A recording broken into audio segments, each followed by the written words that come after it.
Hello.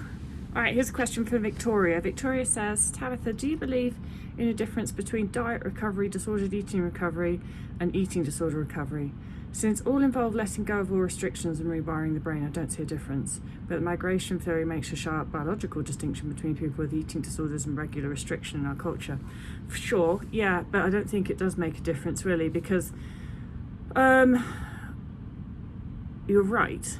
It's letting go of all restrictions, isn't it? It's eating without restriction, and it's rewiring the brain. And so, in a sense, that biological difference that energy deficit causes doesn't really make any difference to what we're doing in recovery.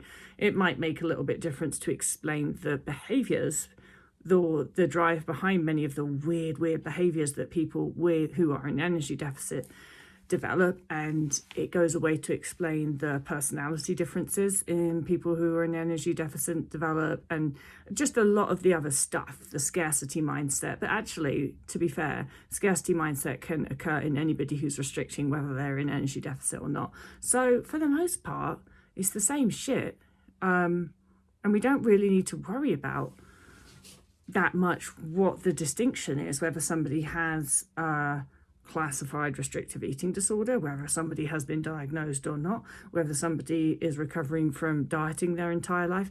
No, it doesn't make any difference, because it's all restrictive behavior, and that is what you're recovering from. Now, the other thing is we cannot necessarily see if a person's in energy deficit or not. And the other really important distinction is that you can be underweight at any size. So that means that you can be in energy deficit at any size. Now, that's fucking difficult to get your head around sometimes. But remember, if your body is biologically predisposed or genetically predisposed or whatever predisposed to be at weight X, that is where it sits. This is my biologically determined happy place that I want to be at. If you are under that, then you are under weight, because you are under the weight that your body would naturally be where you're not suppressing your body weight, right?